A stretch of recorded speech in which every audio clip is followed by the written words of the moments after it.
দুইতলা বাড়িটা বেশ সুন্দরভাবে সাজানো হয়েছে। চারিদিকে হরেক রকমের লাইটিংয়ের সংমিশ্রণে সাজানো, কারণ আজ আমার বিয়ে। আমি দরজা ঠেলে রুমে প্রবেশ করতেই চোখ পড়ল ফুল দিয়ে সাজানো বেডটার ঠিক মাঝখানে লাল শাড়ির ঘোমটা দিয়ে বসে আছে একটু আগে বিয়ে করে নিয়ে আসা আমার বউ নেহা। তাকে আমার একটু পছন্দ হয়নি, তবুও আব্বুর জোড়াজোড়িতে বিয়েটা করতে হয়েছে। আমি আস্তে হেঁটে রুমের সোফার দিকে এগোতে লাগলাম। তখনই নেহা এসে আমার পায়ে সালাম করতে লাগলো। আমি দুই পা সরে এসে শক্ত গলায় বললাম, দেখুন ম্যাম, এসব ফর্মালিটিজের কোনো দরকার নেই, সোজাসুজি কথা বলি। এইসব সালাম, এসব মাথা নিচু করে থাকাটা না কেমন যেন খ্যাত লাগে। মানে আপনাকে আমার একদমই পছন্দ হয়নি, আর এসব আমার ভালো লাগে না। তাহলে বিয়ে কেন করলেন আমায়? আব্বুর কাছে ওয়াদা করেছিলাম তাই। আর তাছাড়া আপনার আব্বু আর আমার আব্বু দুজন আগে থেকেই আপনার সাথে আমার বিয়ে ঠিক করে রেখেছিল, তাই উনার সম্মানের কথা চিন্তা করে আপনাকে বিয়ে করেছি। এতে আপনি এখন থাকতে চাইলে থাকতে পারেন, না হলে যেতে পারেন। আমি আর কোনো কথা বললাম না। বেডের পাশে টেবিলে রাখা পানির গ্লাস থেকে ঢকঢক করে পানি খেলাম। খাওয়া শেষ করে ব্যালকনির দিকে আসতে যাব, তখনই নেহা বলল, আমাকে কেন আপনার পছন্দ না? ভালো একটা প্রশ্ন করেছেন। আসলে আমার পছন্দ এ যুগের আধুনিক মডার্ন মেয়ে। আপনি না ঠিক মডার্ন মেয়েদের মতো না। আপনার মতো এমন গ্রাম্য খ্যাত মেয়েদের আমার একটু ভালো লাগে না। মডার্ন মেয়েরা ক্লাবে পার্টিতে কত আড্ডা দেয়, শার্ট পরা ছোট জামা পরা মেয়েদেরই আমার ভালো লাগে। আপনার মতো এমন শাড়ি পরা বড় বড় কাপড় পরা মেয়েদের আমার ভালো লাগে না। পুরনো কালচার দিয়ে বর্তমান যুগ চলে না, বুঝেছেন? যত সব। যান ঘুমান, আমি এখন ড্রিঙ্কস করব। কথাগুলো বেশ তাড়াতাড়ি বললাম নেহাকে। আমার কথা শুনে নেহা কান্না করছে। হয়তো বাসরাতে সদ্য বিয়ে করা বরের কাছ থেকে এমনটা সে আশা করেনি, কিন্তু তাতে আমার কি? আমার এসব ভালো লাগে না। ব্যালকনিতে দাঁড়িয়ে বাইরের শহরটার উঁচু উঁচু বাড়িগুলো দেখছি। তখনই মনে পড়ে গেল 2 দিন আগের কথা। প্রায় 15 দিন হলো আমি সাউথ আফ্রিকা থেকে দেশে এসেছি। ছোটবেলার বয়স থেকেই ওই দেশে আব্বু পাঠিয়ে দেয় আমার ছোট চাচার কাছে। সেখানেই বড় হওয়া, সেখানকার কালচারে বেড়ে ওঠা আমার। বড় হতেই ডিস্কো ক্লাব, ড্রিঙ্কস, পার্টি আর মেয়েদের মাঝে থাকতাম। তাই হয়তো আমার পছন্দগুলো এমনই। তবে আম্মু মারা যাওয়ার আগে আব্বুকে নাকি বলেছিল আমাকে যেন দেশি ঘরোয়া একটি লক্ষ্মী মেয়ের সাথে বিয়ে দেয়। তাই আব্বু আর চাচাদের ব্যবসায় হাত দিতেই আর সেই সূত্রে দেশে আসতেই সাথে সাথে বলল, নিলয়, কাল তোর সিরাজ আঙ্কেলের বাসায় যেতে হবে। কেন আব্বু? আর কোন সিরাজ আঙ্কেল? আরে ভুলে গেছিস? আমাদের গ্রামের বাড়ির পাশের বাড়িতে থাকতো, আর ওনার মেয়ের সাথে তো তোর বিয়ে ঠিক করাই আছে। মানে কি আব্বু, তুমি কি তাহলে কাল আমাকে বিয়ে করাতে নিয়ে যাবে নাকি? ওরা এখন ঢাকাতেই থাকে, আর নেহার বিয়ের বয়সও তো হয়েছে, বুঝিস তো। ওহ আব্বু, আমি দেশে বিয়ে করব না। কেন? এসব মেয়েদের কেমন যেন খ্যাত লাগে। আফ্রিকার কালচারের সাথে এখানকার মেয়েরা পারবে না। শাড়ি, ঘোমটা, হিজাব, এসব মেয়ে আমার ভালো লাগে না। চুপ বেয়াদব ছেলে। নাস্তিক দেশে থাকতে থাকতে তুই দেশের জীবন ব্যবস্থা ভুলে গেছিস। এটা মুসলমান রাষ্ট্র। এদেশের মেয়েরা জানে কিভাবে তার হাজব্যান্ডকে ভালোবাসতে হয়। ভালোবাসা? আমি তো কেবল মডার্ন মেয়েই পছন্দ করি। আমি তো নাস্তিক না। আমি কিছু জানি না। তুই বিয়ে করবি, আমি তাদের কথা দিয়েছি। যদি তুই সেটা না শুনিস তো আমিও তোর মায়ের কাছে চলে যাব। আরে ধুর, এভাবে ইমোশনালি ব্ল্যাকমেলের কি আছে? ঠিক আছে, রাজি। রাজি না হয়ে পারিনি, কারণ আম্মুকে হারিয়ে আব্বুকে হারাতে পারবো না। তাই সন্ধ্যার সময় নেহাদের বাসায় গেলাম। সব আপ্যায়ন শেষে নেহাকে আনা হলো। মাথার ওপর কালো ওড়না, একটি শাড়ি পরা, চুলগুলো কালো লম্বা।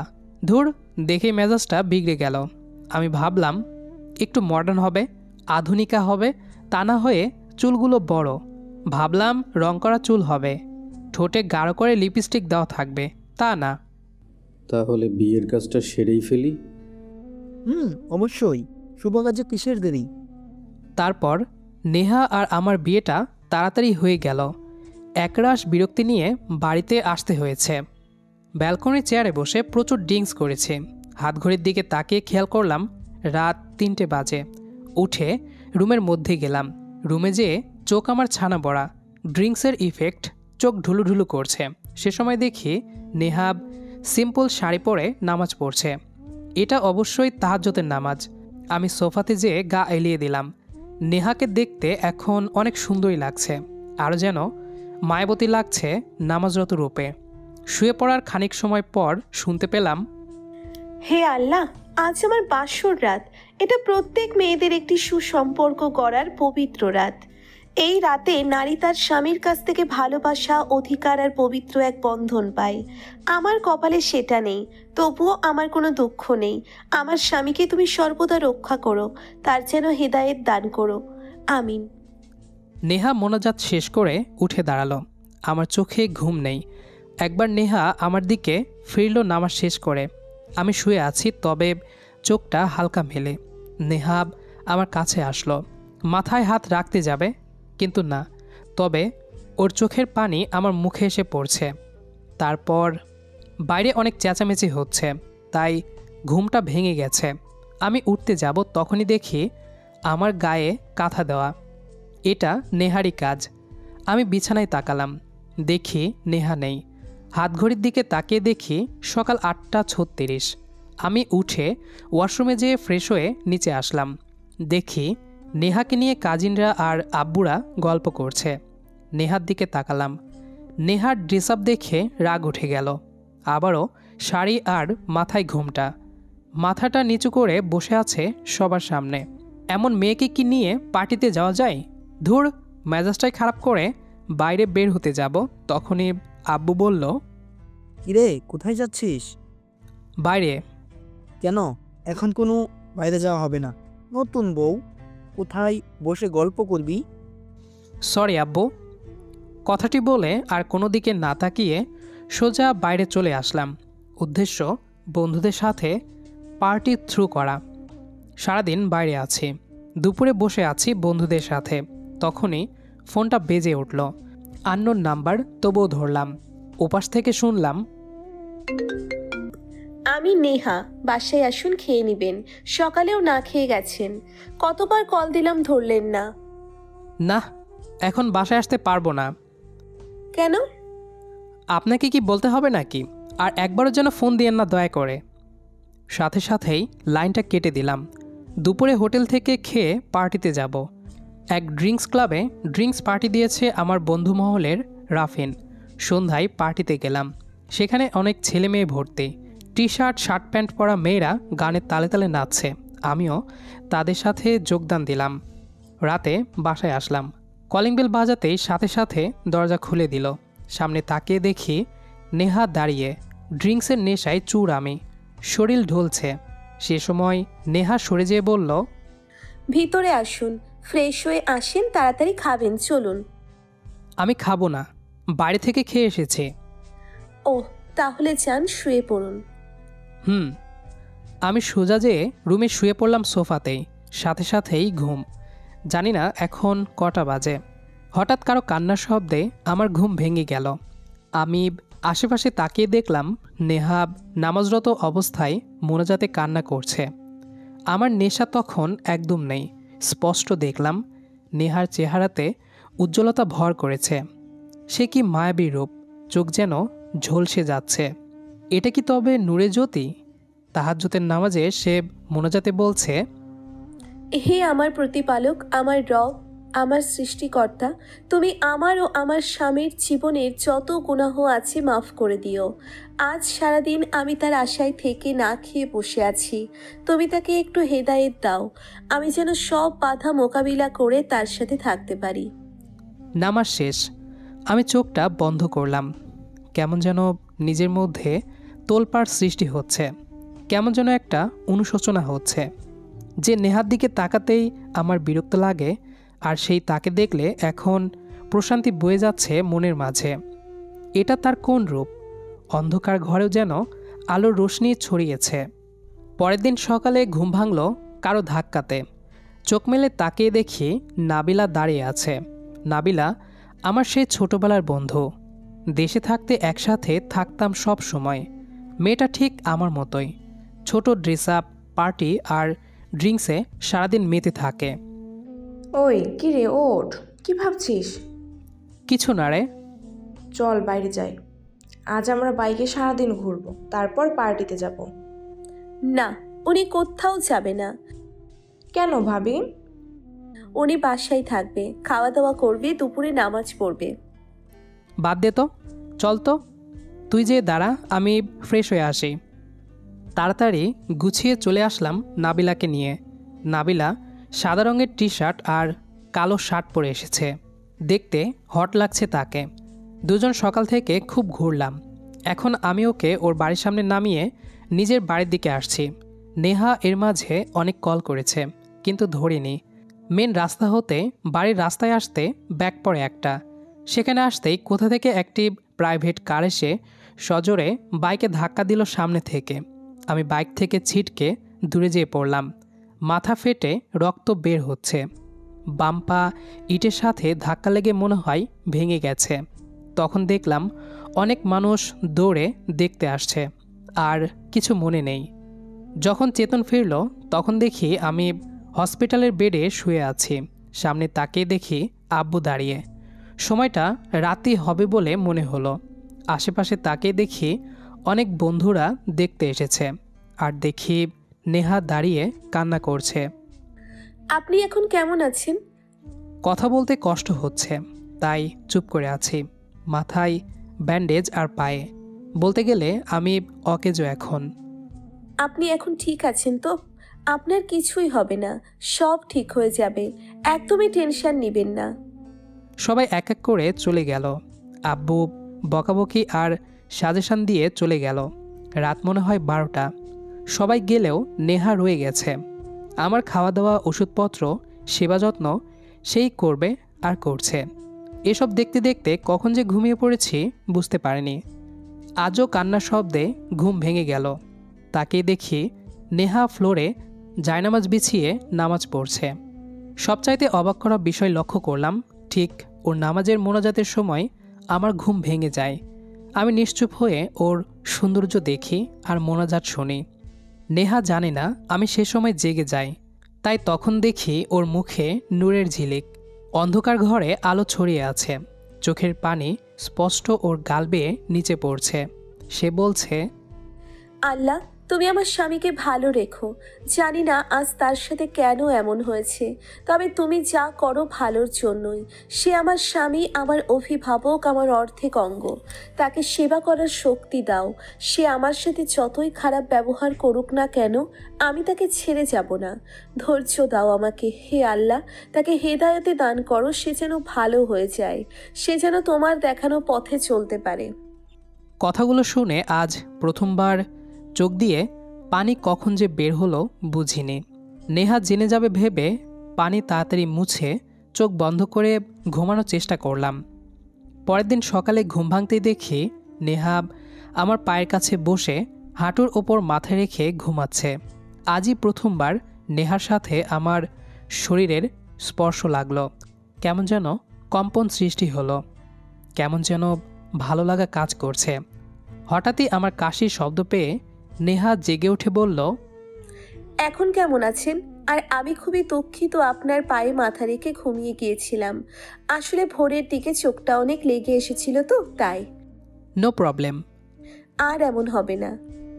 আমাকে কিছু বলার সুযোগ না দিয়ে সকালের খাবারের ব্যবস্থা করতে গেল, আর আমি হাবার মতো চেয়ে আছি। এভাবেই কেটে গেল 8 দিন। রোজ মাঝরাতে ঘুম ভাঙে আমার নেহার কান্নার শব্দে। নীরবে শুয়ে থেকে শুনি ওর কান্না আর মোনাজাত। কেন জানি না নেহার প্রতি এই কদিনে আকৃষ্ট হয়ে পড়েছে। সবসময় তার দিকে তাকিয়ে থাকতে ইচ্ছে করে, কথা বলতে ইচ্ছে করে, কিন্তু কিসের একটা ভয়ে এসব ইচ্ছে আর পূরণ করতে পারি না। 13 দিনের মাথায় ডক্টরের কথাতে বাসায় আনা হলো আমাকে। মাথার চোট সারলেও পায়ের চোট সারতে আরও দেরি। মনে মনে এক প্রকার খুশি হলাম, কারণ নেহা আমার কাছে সবসময় থাকতে পারবে, তাকে দেখতে পারবো। এভাবেই কেটে গেল 1.5 মাস। সবচাইতে অবাক হলাম, এই 1.5 মাসে আমার কোনো বন্ধুই আমাকে আর দেখতে আসেনি। যাদেরকে আমি আপন ভেবে সময় দিতাম তারাই আজ ভুলে গেছে, আর যাকে অপমান করে দূরে সরিয়ে দিতাম সে আমাকে সুস্থ করার জন্য সব রকম চেষ্টা করছে। 2 মাস পর আমি সুস্থ, হাঁটতে পারছি। সকাল হলো, নেহাকে সকাল থেকে দেখছি না। আমি গুছিয়ে বাইরে বের হলাম। ড্রয়িং রুমে আসতেই আমার চোখ কপালে উঠল। আব্বুর সামনে বসে কথা বলছে, কালো শার্ট পরে টাইট জিন্স পরে বসে নেহা। চোখের সামনে এটা দেখেই আমার মেজাজ রাগে জ্বলে উঠল।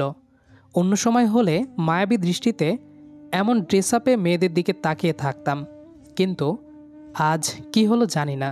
এমন ড্রেস দেখে মাথাটাই রাগ উঠে গেল। সোজা ওদের সামনে গেলাম। নেহা চিৎকার করে ডাক দিলাম। আমার মুখে আজ ওর প্রথম নাম ধরে ডাকা। নাম শুনেই দাঁড়িয়ে গেল। কেমন যেন সারা শরীর রাগে ভেসে যাচ্ছে। জি বলুন। এসব ড্রেস কেন পরেছেন? কেন মানে? তোরই তো মডার্ন মেয়ে, আধুনিক ড্রেস পছন্দ, তাই আমি আর নেহা মিলে তোর জন্য এসব করেছি। না আব্বু, নেহা শাড়ি পরবে, ওকে মডার্ন হতে হবে না। কে বলেছে ওকে এসব পরতে?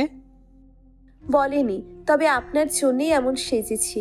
দেখুন তো মুখে মেকআপটা কেমন হয়েছে, আর দেখবেন ঠোঁটে গাঢ় করে যে লিপস্টিক দিয়েছি সেটা কেমন হয়েছে। বেহায়া মার্কা সাজে নেহাকে কখনো ভাবিনি। রাগ মাথায় চড়ে গেছে। ডান হাতে যত জোর আছে সবটা দিয়ে নেহার বাম গালে কষে একটি থাপ্পড় দিলাম। নেহার গালে আঙ্গুলের দাগ বসে গেল। আব্বু আর নেহা আমার এমন আচরণে অবাক হয়ে তাকিয়ে রইল। আমি তখন বললাম, এসব ড্রেস তুমি কখনোই পরবে না। তোমাকে শাড়িতেই সবচাইতে বেশি সুন্দর লাগে। এসব ড্রেস পরতে হলে বাড়ি থেকে চলে যাও। কথাগুলো বলেই বাড়ি থেকে বের হয়ে আসলাম। কেন জানি না মনে হচ্ছে আমার মাঝে বড় রকমের অনুশোচনা হচ্ছে। ওরকম ড্রেসে নেহাকে খারাপ মেয়েদের মতোই লাগছে। অবাক হচ্ছি এমন রূপে আমার নিজের পরিবর্তন দেখে। কথাগুলো ভাবতে ভাবতে ফুটপাত দিয়ে হাঁটছি। তখনই নাবিলা সাদা গেঞ্জি আর কালো প্যান্ট পরে, দোস্ত চল, আজ নীরাদের বাসায় পার্টি হবে। শুনলাম হট বয় আর হট গার্ল আসবে। উফ, যা এনজয় হবে না আজ, চল দোস্ত। নাবিলাকে দেখে রাগ আরও বেড়ে গেল। দিলাম ওর গালে এক চড়। তারপর বললাম, এসব কি ধরনের ড্রেস পরেছিস? একটা মুসলিম মেয়ে কখনোই এসব ড্রেস পরে না। তুই কি জানিস তোর এই পোশাকের সামনে থেকে তোর বুকের সবটাই বোঝা যাচ্ছে? জানবিও না, আর জানলেও আধুনিকতার দৌড়ে তোদের মতো মেয়েরা বুঝতেই পারবে না। এসব দেখে ফুটপাতের রাস্তায় বসা বখাটে ছেলেরা কেমন কমেন্ট করে জানিস? আমি জানি আমার মুখে এসব শুনে অবাক হচ্ছিস, তাই না? জানি না আমার কি হয়েছে। এখন এমন সাজ দেখলে রাগ হয়। যা বাসায় যা নাবিলা। এসব ড্রিঙ্কস, পার্টি, ক্লাব, ডান্স বাদ দে। যা বাড়িতে যেয়ে দুপুরের নামাজ পড়, আমিও পড়ব। কথাগুলো বলে সোজা চলে আসলাম। আজ সারাদিন হেঁটেছি। অনেক মেয়েদের এমন আধুনিক পোশাক দেখে কেমন যেন রাগ রাগ অনুভূতি হচ্ছে, আর কানের কাছে বাজছে খারাপ কমেন্টগুলো, যা আমিও বলতাম। দুপুরের নামাজ পড়ে আল্লাহর কাছে কেঁদেছি। গুনাহ থেকে বাঁচতে পানাহা চেয়েছি। রাত 9টা, বাড়ির দিকে হাঁটছি। ভাবছি আর অবাক হচ্ছি, নেহার কোনো কলই আজ আসেনি আমার ফোনে। হয়তো রাগ করেছে, তাই করুক। আজ যে মাফ চেয়ে নিব। এতদিনে খারাপ ব্যবহার, অপমানের জন্য তার কাছে সরি বলতে হবে।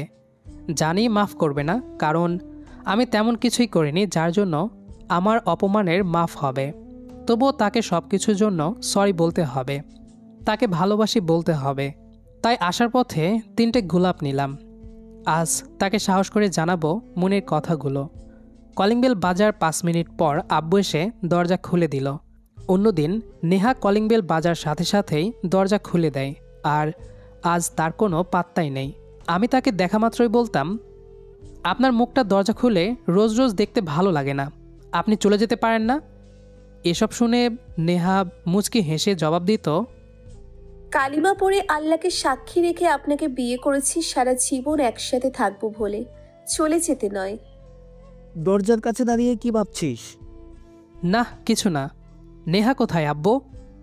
নেহা? কে নেহা? মানে কি? মজা করো না আব্বু, বলো তো নেহা কোথায়? চলে গেছে। কি চলে গেছে মানে? কেন গেছে? কেন গেছে মানে? তুই কি জানিস না সে কেন গেছে? আর কত নিলয়, কত অপমান সে সহ্য করবে মেয়েটা, আর কত কষ্ট দিবি তাকে। এসব না পেরে চলে গেছে। কথাটি বলে আব্বু তার রুমে চলে গেল। আব্বুর কথা শুনে চোখ দিয়ে পানি বের হচ্ছে। নেহাকে আমি হারিয়ে ফেললাম। দৌড়ে রুমে গেলাম। না, রুমে কেউ নেই। নেহা যেখানে নামাজ পড়তো সেখানে বসে পড়লাম। খুব জোরে কান্না করতে ইচ্ছে করছে। আজ আমার জন্যে নেহা চলে গেল। আজ আমি সব ছেড়ে ভালো হতে চেষ্টা করছি, আর সে সময় নেহা চলে গেল। চিৎকার করে কান্না করছি আর বলছি, নেহা, আমাকে কেন ছেড়ে গেলে? আমাকে একটা সুযোগ না দিয়ে এভাবে চলে গেলে? কথাটি শেষ করতে শুনলাম, কে কাকে ছেড়ে গেছে শুনি তো। কথাটি শুনে চমকে উঠলাম। দেখি নেহা দরজা খুলে রুমে আসছে। চোখ মেলে দেখলাম ওর পরনে সেই আগের মতো শাড়ি আর মাথায় আঁচল পরা, কয়েক গাছি চুল সামনে এনে রাখা। দেখতে বেশ মিষ্টি লাগছে। চোখের পলক না ফেলেই সেদিকে চেয়ে আছি। তখনই নেহা বলল, তা আমাকে কবে থেকে ভালোবাসেন? ইয়ে না, মানে আসলে। আপনি তুতলিয়ে কথাও বলতে পারেন? চুপ হয়ে দাঁড়িয়ে রইলাম। হাতে থাকা গোলাপগুলো সামনে বাড়িয়ে দিয়ে তারপর বললাম, সরি নেহা, সব কিছুর জন্য। তোমাকে অনেক কষ্টে রেখেছি, তোমাকে অপমান অবহেলা করেছি। আমাকে প্লিজ মাফ করে দাও। জানি মাফ করবা না, তবুও একটা সুযোগ দাও আমাকে। ছি, এসব কি বলছেন? স্ত্রীর কাছে স্বামী মাপ চাইলে কেমন ছোট লাগে। এসব আমার কপালে লেখা ছিল বলেই হয়েছে। আর কাছের মানুষদের কাছে মাপ চাওয়া লাগে না। আর আপনি যেহেতু মাপ চাইছেন সেহেতু মাপ করতে পারি, যদি আপনি রোজ 5 ওয়াক্ত নামাজ পড়েন। অবশ্যই পড়ব। এই ফুলগুলো নাও। এভাবে দিলে নিব না। তাহলে? ফুল দেবার সময় কি বলে দিলে মেয়েরা নেয়? কি বলে?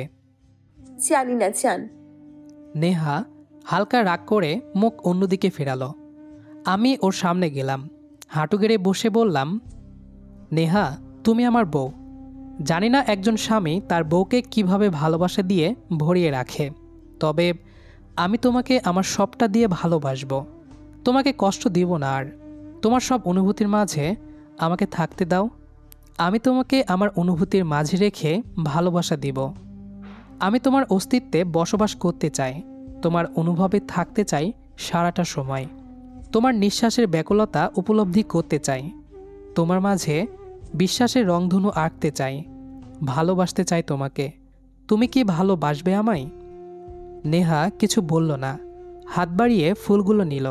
তখন দেখলাম নেহার চোখ দিয়ে পানি পড়ছে। আমি উঠে দাঁড়ালাম, নেহাকে শক্ত করে জড়িয়ে ধরে নিলাম। নেহা আমার বুকে মুখ গুজে কান্না করছে। করুক আজ কান্না, কারণ আমি জানি এটা সুখের কান্না। ওর আর আমার শুরু হবে আজ থেকে সম্মোচিত ভালোবাসার শহর। আমাদের আজকের গল্পটি এ পর্যন্তই। গল্পটি আপনাদের কাছে কেমন লেগেছে সেটা অবশ্যই কমেন্ট করে জানাবেন। দেখা হবে আবারও নতুন কোনো গল্প নিয়ে। সে পর্যন্ত আমাদের সাথেই থাকবেন। আর পুরো গল্পটি শেষ পর্যন্ত শোনার জন্য অসংখ্য ধন্যবাদ।